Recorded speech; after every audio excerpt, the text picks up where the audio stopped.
Hello दोस्तों, DC education centre में आप सबका स्वागत है। इस वीडियो के माध्यम से केमिस्ट्री यानी रसायन विज्ञान के प्रीवियस ईयर्स में पूछे गए प्रश्नों का अध्ययन करेंगे। इस वीडियो को अंत तक जरूर देखें। अगर वीडियो पसंद आए तो चैनल को सब्सक्राइब करें, लाइक करें और अपने दोस्तों में शेयर करें ताकि मैं जो भी वीडियो अपलोड करूँ उसका नोटिफिकेशन आप तक पहुँच जाए। जिसने इस सीरीज के पिछले वीडियो नहीं देखे हैं तो मेरे चैनल के प्लेलिस्ट में जाके देख सकते हैं। आओ दोस्तों, इस सीरीज को कंटिन्यू करते हैं। क्वेश्चन नंबर फर्स्ट, ऑक्सीजन के संपर्क में आने से बचने के लिए सोडियम धातु का के भीतर क्या होता है? ये होता है दोस्तों केरोसिन। इंपॉर्टेंट फैक्ट देखते हैं। सोडियम एवं पोटेशियम के उच्च प्रतिक्रियाशील तत्व हैं जो ऑक्सीजन के संपर्क में आते ही शीघ्र जलने लगते हैं। अतः इस प्रकार के विस्फोटक तत्वों को अलग करने इस प्रकार के विस्फोटक तत्वों को आग लगने से बचाने के लिए केरोसिन यानी मिट्टी के तेल में रखते हैं। सोडियम क्या करता है दोस्तों? सोडियम जो ऑक्सीजन के साथ क्रिया कर लेता है, इसीलिए केरोसिन में इसको रखा जाता है। स्टार्लिंग सिल्वर के न्यूनतम 1000वें भाग की शुद्धता खारापन क्या है? यह है दोस्तों 925। इंपॉर्टेंट फैक्ट देखते हैं।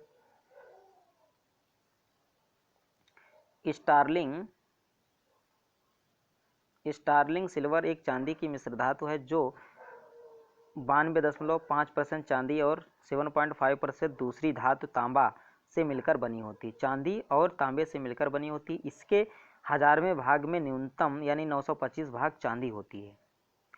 अगला क्वेश्चन है, ग्राफीन क्या है? यह दोस्तों कार्बन का अपरूप है। ग्राफीन ये एक कार्बन का अपरूप है। इंपॉर्टेंट फैक्ट देखते हैं। ग्राफीन sp2 बंधित कार्बन परमाणुओं की एक परमाणु के बराबर पतली झिल्ली होती है जिसमें कार्बन परमाणुओं हनीकव क्रिस्टल लैटिस में अत्यंत संघनन में पैक होते हैं। इसका नाम ग्रेफाइट के ग्रेफ में ईन जोड़कर बना है। कांच का सबसे महत्वपूर्ण घटक क्या है? यह है दोस्तों सिलिका। कांच का महत्वपूर्ण घटक है सिलिका। इंपॉर्टेंट फैक्ट देखते हैं। कांच यानी ग्लास एक अकार्बनिक पदार्थ से बना होता है। वह पारदर्शक अथवा अपारदर्शक पदार्थ है जिससे शीशे और बोतल आदि बनाई जाती हैं। कांच के निर्माण के लिए मुख्य पदार्थ क्या है? Silica SiO2। और ये प्रकृति में मुक्त अवस्था में सिलिकेट यौगिकों के रूप में पाया जाता है। इसका विशुद्ध रूप क्या है? बिल्लौर पत्थर है। अगला क्वेश्चन है, निम्नलिखित में से कौन सी एक उत्कृष्ट नोबेल धातु है? यह है दोस्तों चांदी। उत्कृष्ट नोबेल धातु है। इंपॉर्टेंट फैक्ट देखते हैं। यह है दोस्तों रसायन विज्ञान में उत्कृष्ट धातुएं यानी नोबेल धातु वे धातुएं हैं जिनका आर्द्र वायु के संपर्क में रहने के बावजूद क्षरण अथवा ऑक्सीकरण बहुत कम होता है, जैसे रजत यानी चांदी, सोना, प्लैटिनम और रोडियम, पैलेडियम आदि प्रमुख उत्कृष्ट धातुएं हैं। हवा में मौजूद निम्नलिखित में से गैसों में से कौन सी गैस पीतल के मिलीनीकरण के लिए जिम्मेदार होती है? ये होती है दोस्तों हाइड्रोजन सल्फाइड। इंपॉर्टेंट फैक्ट देखते हैं। पीतल एक मिश्र धातु है जो तांबे और जस्ते से मिलकर बनी है। हवा में उपस्थित हाइड्रोजन सल्फाइड H2S एक अकार्बनिक रासायनिक यौगिक है जिसके अणु सूत्र H2S हैं। ये एक रंगीन गैस है जिसकी गंध सड़े अंडे जैसी होती है। ये हवा से भारी तथा पीतल के संपर्क में आने पर उसका मिलीनीकरण कर देती है। C6H6 क्या है? यह है दोस्तों A और C दोनों है, यानी हाइड्रोकार्बन और हाइड्रोक्लोरिक एसिड। इंपॉर्टेंट फैक्ट देखते हैं। C6H6 जिनको बेंजीन और धूपेन कहा जाता है जो एक कार्बोहाइड्रेट है। बेंजीन का अणु 6 कार्बन परमाणुओं से बना होता है जो एक छल्ले की तरह जुड़े होते हैं तथा प्रत्येक कार्बन परमाणु में एक हाइड्रोजन परमाणु जुड़ा होता है। उपरोक्त दिए गए विकल्पों में A और C दोनों सही हैं।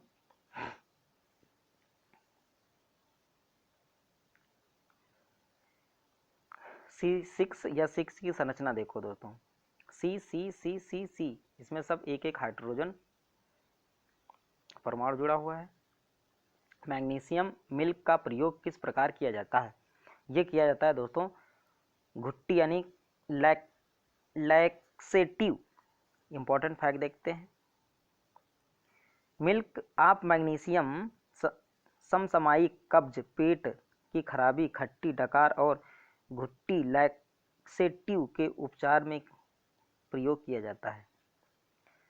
बारूद में मुख्य रूप से क्या शामिल होता है? ये होता है दोस्तों पोटेशियम नाइट्रेट। इंपॉर्टेंट फैक्ट देखते हैं, बारूद एक विस्फोटक रासायनिक मिश्रण है। इसे गन पाउडर या अपने काले रंग के कारण काला पाउडर भी कहते हैं। बारूद गंधक और कोयला, सोरा, पोटेशियम नाइट्रेट और साल्ट पीटर का मिश्रण है। नेक्स्ट, निम्नलिखित में से किसमें एथानोइक एसिड होता है? ये होता है दोस्तों सफ़ेद सिरका। इंपॉर्टेंट फैक्ट देखते हैं, एसिटिक अम्ल, एथानोइक अम्ल एक मोनोकार्बोक्सिलिक अम्ल एसिड है क्योंकि इनमें केवल एक COOH समूह होता है। इसका स्वाद खट्टा और गंध तीखी होती है। ये सिरके का मुख्य घटक होता है। सिरका आम तौर पर पानी में एसिटिक अम्ल का 3 से 7% विलयन होता है। निर्जल एसिटिक अम्ल हिमनदीय एसिटिक अम्ल यानी ग्लेशियल एसिटिक एसिड के रूप में पाया जाता है। एथानोइक एसिड CH3COOH सूत्र द्वारा कार्बनिक अम्ल एसिड होता है जिसकी संरचना इस प्रकार है। ये है दोस्तों CCH3 double bond O single bond OH या C सिंगल बॉन्ड C से 3 हाइड्रोजन तक जुड़े हुए हैं और कार्बन से ऑक्सीजन डबल बॉन्ड। ये है दोस्तों। आओ क्वेश्चन नंबर नेक्स्ट, निम्नलिखित में से किस विकल्प को हास्य गैस कहा जाता है? ये कहा जाता है दोस्तों N2O यानी नाइट्रस ऑक्साइड। 1772 में इंग्लैंड के वैज्ञानिक जोसेफ प्रिस्टले ने नाइट्रस ऑक्साइड N2O अर्थात हास्य गैस की खोज की। इस गैस को सूंघने में ये गैस हमारे रक्त में मिश्रित होकर दिमाग को उत्तेजित कर देती है। इसी उत्तेजना के कारण मनुष्य जोर जोर से हंसने लगता है। इसका प्रयोग शल्य चिकित्सा और दंत चिकित्सा में संवेदनाहारी एनीस्थेटिक के रूप में होता है। अधिक मात्रा में लाफिंग गैस को सूंघना हानिकारक हो सकता है। नेक्स्ट, निम्नलिखित में से कौन सी गैस हास्य गैस के रूप में लोकप्रिय है? यह है दोस्तों nitrous oxide N2O nitrous oxide. अगला क्वेश्चन है दोस्तों, शक्कर के घोल में शक्कर एक है। यह है दोस्तों घुला हुआ पदार्थ। इंपॉर्टेंट फैक्ट देखते हैं, 2 या 2 से अधिक पदार्थों के समांगी मिश्रण, समांगी यानी एक ही समान के पदार्थों के एक ही समान के अणु मिलकर समांगी मिश्रण बनाते हैं जो विलयन कहते हैं। घुलने वाले पदार्थ को विलेय और घुलाने वाले पदार्थ को विलायक कहते हैं।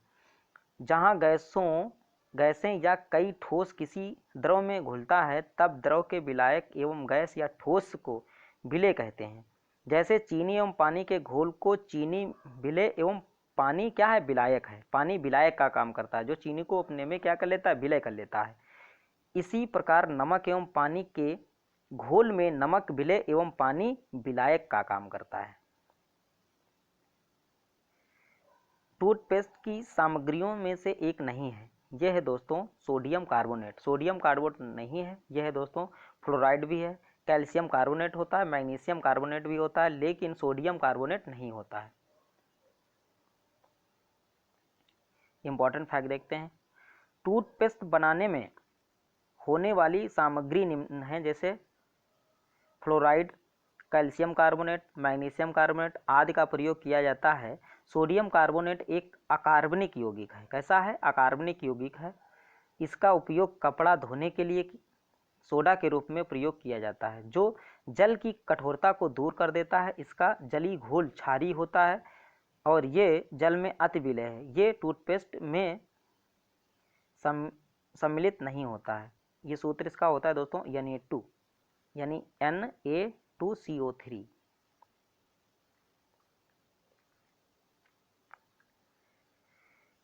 कीटनाशक यानी DDT का आविष्कार किसने किया था? ये किया था दोस्तों पाल हरमन मुल्लर। इंपॉर्टेंट फैक्ट देखते हैं। सर्वप्रथम 1874 ईस्वी में स्विस रसायनज्ञ पाल हरमन मुल्लर ने संश्लेषित कीटनाशक DDT यानी डिक्लोरोडिप्लेनिल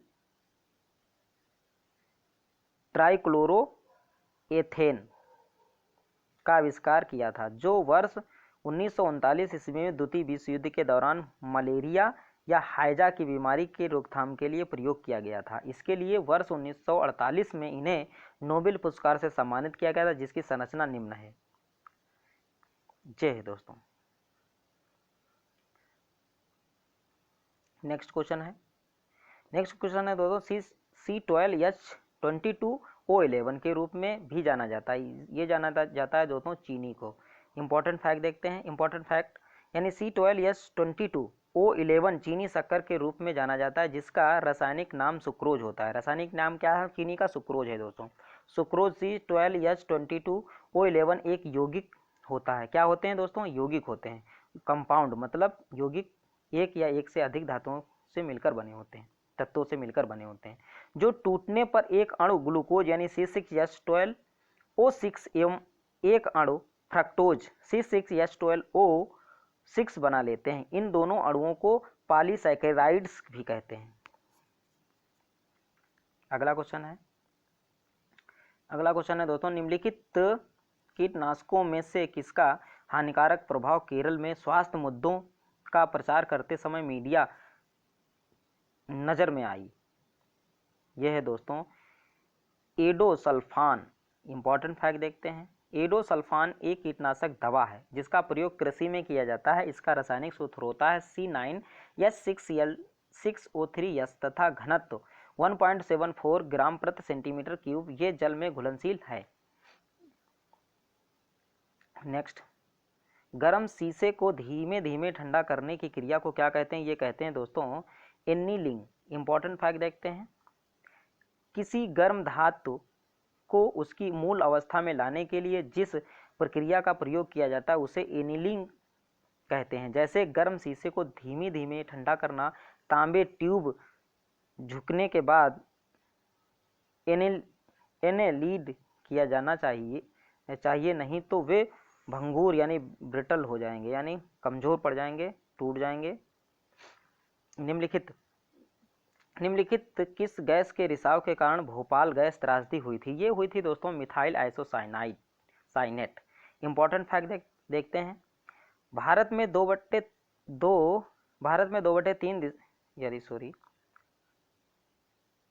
23 दिसंबर 1984 की रात्रि में भोपाल स्थित यूनियन कार्बाइड ऑफ इंडिया कारखाने के एक संयंत्र के दुर्घटनावश मिथाइल आइसोसाइनेट गैस का रिसाव हुआ, जिसके कारण 3787 लोग राज्य सरकार के अनुसार मारे गए तथा हजारों लोग आंख और श्वास के गंभीर रोग से शिकार हुए। ये घटना भोपाल गैस त्रासदी के नाम से जानी जाती है। इस कारखाने में मिथाइल आइसोसाइनेट यानी यमाई-सी नामक विषैली गैस का उपयोग कीटनाशक बनाने में किया जाता था।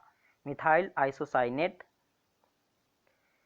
एक रंगीन गैस है जिसका रासायनिक सूत्र होता है C2H3N मिथाइल आइसोसाइनेट तथा जो जल में विलयशील होती है। रबड़ को ताकत प्रदान करने अधिकतम लोच एवं स्थायित्व प्रदान करने हेतु सल्फर और ताप से उपचारित करने की प्रक्रिया को क्या कहते हैं? ये कहते हैं दोस्तों वल्कनाइजेशन। इंपॉर्टेंट फैक्ट देखते हैं। इंपॉर्टेंट फैक्ट है दोस्तों वल्कनीकरण एवं रासायनिक अभिक्रिया में जिसमें रबर के गंधक तथा अन्य पदार्थ जैसे कार्बन ब्लैक या जिंक ऑक्साइड के साथ 140 से 180 डिग्री सेंटीग्रेड तक गर्म किया जाता है। इसके माध्यम से रबर के भौतिक गुणों की उन्नत की जाती है, जिससे वो अधिकतम लोच एवं स्थायित्व के साथ अपेक्षाकृत अधिक टिकाऊ हो जाता है। इंपॉर्टेंट फैक्ट देखते हैं दोस्तों। नेक्स्ट क्वेश्चन है, आलू के चिप के तलने पर ऑक्सीडेशन के कारण तेल के बासी होने से रोकने के लिए चिप्स के लिफाफों को किस गैस से भरा जाता है? ये भर दिया जाता है दोस्तों नाइट्रोजन से। इंपॉर्टेंट फैक्ट देखते हैं, आलू के चिप्स को सामान्य रूप से एक धावर्धक अतिरिक्त व्यंजन या नाश्ते के रूप में प्रयोग किया जाता है। आजकल चिप्स के प्लास्टिक के थैलों में पैक किया जाता है, जिसमें पैकिंग के साथ नाइट्रोजन गैस भर दी जाती है। इसके कारण इसके प्रयोग से थैले में अक्रिय वातावरण बना रहता है, जिससे खाद्य सामग्री अर्थात चिप्स में ऑक्सीडेशन नहीं होता है तथा ये ताज़ा बना रहता है। कैसा बना रहता है दोस्तों? ताज़ा बना रहता है। नाइट्रोजन और रंगीन, गंधहीन और स्वादहीन प्रायः अक्रिय गैसें हैं, जिनकी खोज वर्ष 1972 ईस्वी में स्कॉटलैंड के वैज्ञानिक डेनियल रदरफोर्ड ने की थी। अगला क्वेश्चन है दोस्तों, दो वाष्पशील तरल पदार्थ मिथाइल एल्कोहल और एसीटोन के अलग करने के लिए किस प्रक्रिया का इस्तेमाल किया जाता है? ये किया जाता है दोस्तों आंशिक आसवन। इंपॉर्टेंट फैक्ट देखते हैं, किसी मिश्रित द्रव के अवयवों को उनके वाष्पन सक्रियाओं के अंतर के आधार पर उन्हें अलग करने की विधि को आसवन कहते हैं तथा रासायनिक विज्ञान में मिश्रित तरल पदार्थों को उनके क्वथनांकों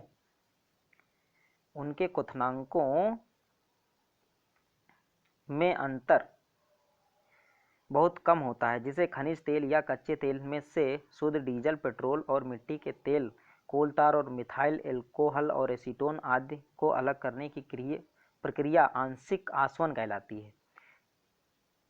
नेक्स्ट, निम्नलिखित में से कौन सा अंगूर में पाया जाने वाला मुख्य कार्बनिक अम्ल है? यह है दोस्तों टार्टरिक एसिड। टार्टरिक एसिड पाया जाता है दोस्तों। इंपॉर्टेंट फैक्ट देखते हैं, पादप पदार्थों और प्राणियों में उपस्थित अम्ल कार्बनिक अम्ल कहलाते हैं। कार्बनिक अम्ल प्रकृति में पाए जाने वाले अम्ल होते हैं। इन कार्बनिक अम्लों के प्राकृतिक स्रोतों में से कुछ एसिटिक अम्ल सिरका में पाया जाता है। लैक्टिक अम्ल खट्टे दूध या दही में उपस्थित होता है। टार्टरिक अम्ल किस में पाया जाता है? जैसे इमली है, कच्चे अंगूर में उपस्थित होता है तथा ऑक्जैलिक अम्ल टमाटर में पाया जाता है। ऑक्जैलिक अम्ल किस में पाया जाता है दोस्तों? याद कर लो, टमाटर में पाया जाता है, उपस्थित होता है। कार्बनिक अम्ल या प्राकृतिक रूप से पाए जाने वाले अम्ल यानी दुर्बल अम्ल होते हैं। नेक्स्ट, निम्नलिखित में से कौन सा एसिड सिरके का प्राथमिक घटक है? यह है दोस्तों एसिटिक। इंपॉर्टेंट फैक्ट देखते हैं, एसिटिक अम्ल जिसका रासायनिक सूत्र होता है CH3COOH सिरके का प्राथमिक या मुख्य घटक है। एसिटिक अम्ल एक कमजोर अम्ल है, वीक एसिड है, जिसके रूप में इनका उपयोग दवाई यानी साफ सफाई आदि के कार्यों में किया जाता है।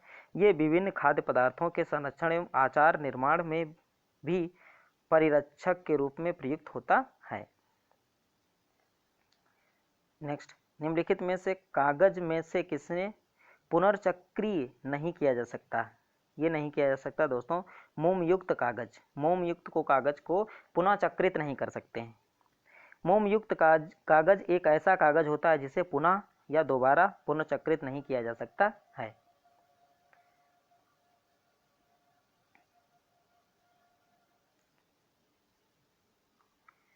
नेक्स्ट, बहुप्रयोग प्लास्टिक की पानी की बोतल किसकी बनी होती है? ये बनी होती दोस्तों पॉलीथीन की। इंपॉर्टेंट फैक्ट देखते हैं, पॉलीथीन या पॉलीएथिलीन एक बहुलक होता है। क्या होता है दोस्तों? बहुलक। ये एथिलीन के अणु द्वारा बनता है, जो एक उपयोगी पदार्थ है जिसका उपयोग पैकिंग जैसे प्लास्टिक के थैले और प्लास्टिक फिल्में, पानी की बोतल, अन्य पात्र बनाने में प्रयोग किया जाता है। पॉलीथीन कई प्रकार के होते हैं, जिनमें से अधिकांश सूत्र C2H4 H2। रेडियो सक्रियता का आविष्कार किसने किया था? ये किया था दोस्तों हेनरी बेकेरेल। इंपॉर्टेंट फैक्ट देखते हैं।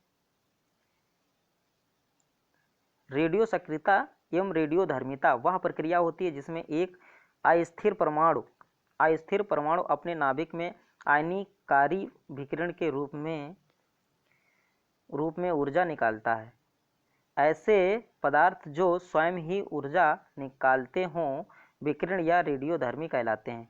ये विकिरण अल्फा और कण बीटा कण और गामा कण इलेक्ट्रॉनों के रूप में होते हैं। रेडियो सक्रियता की खोज फ्रांस के वैज्ञानिक हेनरी बेकेरेल ने 1896 ईस्वी में की थी। ये क्रिया स्वतः होती है तो प्राकृतिक रेडियो सक्रियता कहते हैं। अगर स्वतः हो तो प्राकृतिक रेडियो सक्रियता कहते हैं।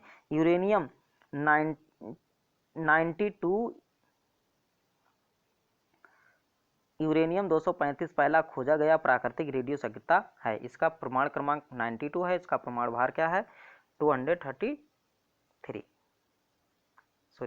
235। हेनरी बेकेरेल की खोज से संबंधित हैं। ये संबंधित हैं दोस्तों रेडियोधर्मिता से। नेक्स्ट, टेबल दानेदार चीनी सामान्यता के रूप में जाना जाता है। ये जाना जाता है दोस्तों सुक्रोज को। नेक्स्ट, इंपॉर्टेंट फैक्ट देखते हैं। दैनिक जीवन में प्रयोग की जाने वाली चीनी जिसका रासायनिक सूत्र होता है C12H22O11 जिसको सुक्रोज के नाम से भी जाना जाता है। इसे गन्ने या चुकंदर की शक्कर भी कहा जाता है। सुक्रोज अपने पाचन के पश्चात एक अणु ग्लूकोज यानी C6H12O6 एवं एक अणु फ्रक्टोज यानी C6H12O6 का प्रदान करती है। सुक्रोज स्वाद में अत्यधिक मीठे होते हैं और पानी में घुलनशील होते हैं और सुक्रोज मुख्यतः गन्ना, चुकंदर और ताड़ से प्राप्त किए जा सकते हैं। नेक्स्ट, निम्नलिखित में से पेड़ की वर्षों में आयु का पता लगाने हेतु कौन सी तकनीकी का प्रयोग किया जाता है? ये किया जाता है दोस्तों पेड़ के छल्लों की संख्या गिनकर। दोस्तों पेड़ में ऐसे छल्ले बने होते हैं और ये छल्ले गिन लेते हैं और पता चल जाता है कि पेड़ की आयु कितनी है। इंपॉर्टेंट फैक्ट देखते हैं।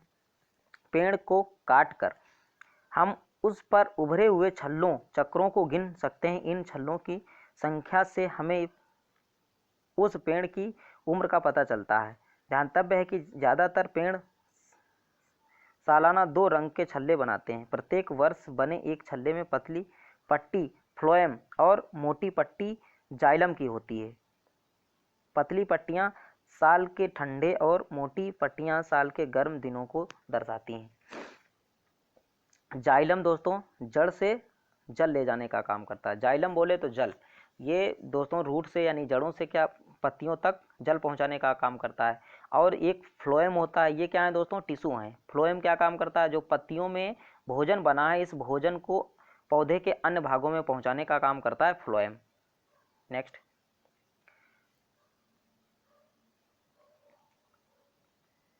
लासा को पानी के साथ मिश्रित करने पर उसे किस रूप में इस्तेमाल किया जाता है? ये किया जाता है दोस्तों गोंद।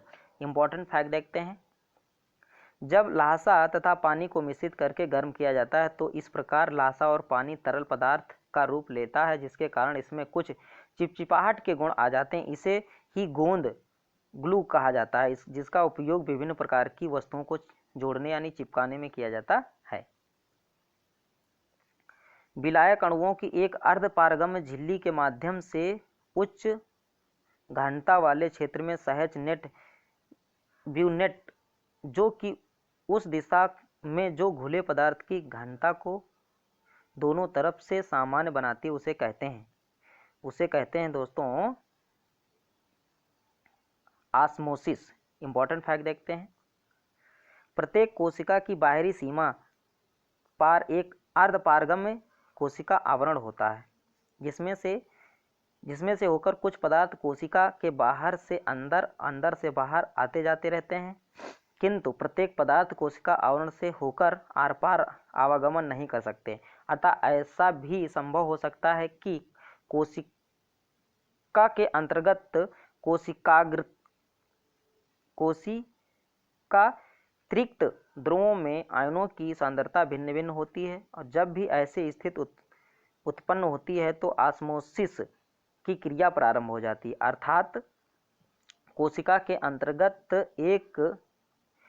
अंतर्गत एवं कोशिका के अतिरिक्त द्रवों की सांद्रता बराबर करने के लिए जल और सांद्रता वाले द्रव से कोशिका आवरण को पार करके अधिक सांद्रता वाले द्रव में मिलने लगता है, और ये क्रिया तब तक जारी रहती है जब तक द्रव सांद्रण बराबर ना हो जाए, यानी साम्य सांद्रता की अवस्था संतुलित अवस्था कहलाती है।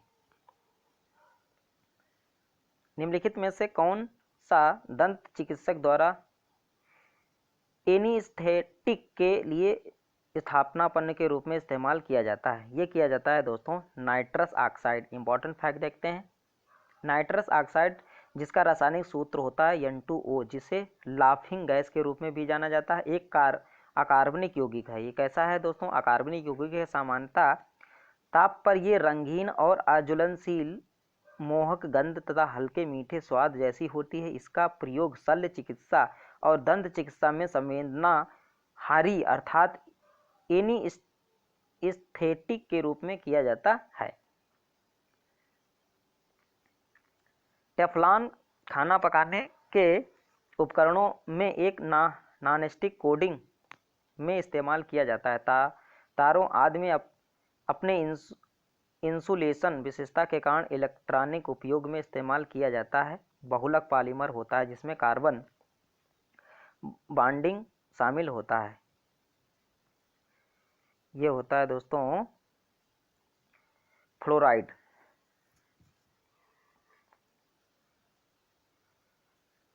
इंपॉर्टेंट फैक्ट देखते हैं।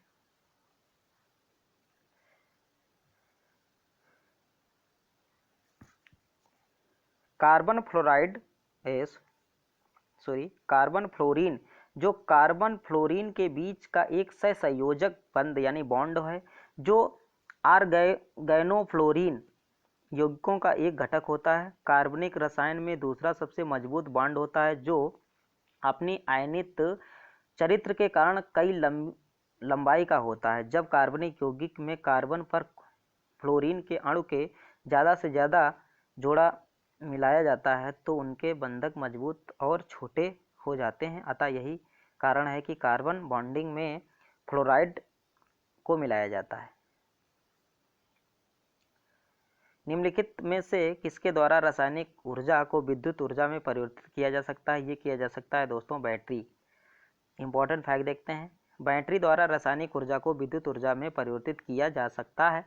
बैटरी में एक वैद्युत संयोजी यौगिक विद्युत अपघटक के रूप में एक कंटेनर में भरा होता है तथा इलेक्ट्रोड छड़ें इनमें डूबी रहती हैं, जिनमें प्लस इलेक्ट्रोड तथा माइनस जो है कैथोड कहलाता है।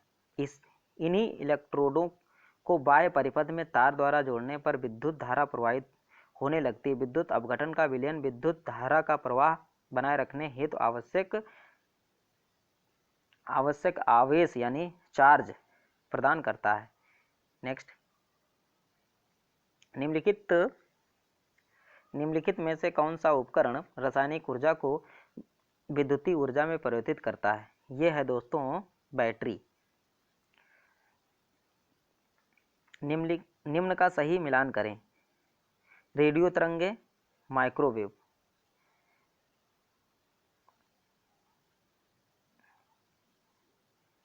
CPC और QBRASD, इसका आंसर है सी।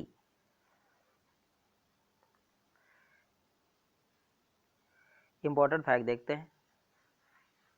रेडियो तरंगे सेलुलर फोन, ठीक। माइक्रोवेव क्या होते हैं? राडार और प्रणाली विमान नेविगेशन में प्रयुक्त होते हैं।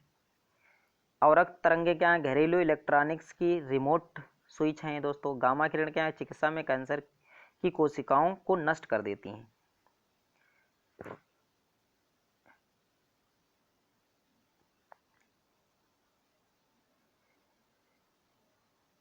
ये था आज का लास्ट क्वेश्चन दोस्तों। वीडियो पसंद आया तो लाइक करें, सब्सक्राइब करें और दोस्तों को शेयर करें। जय हिंद।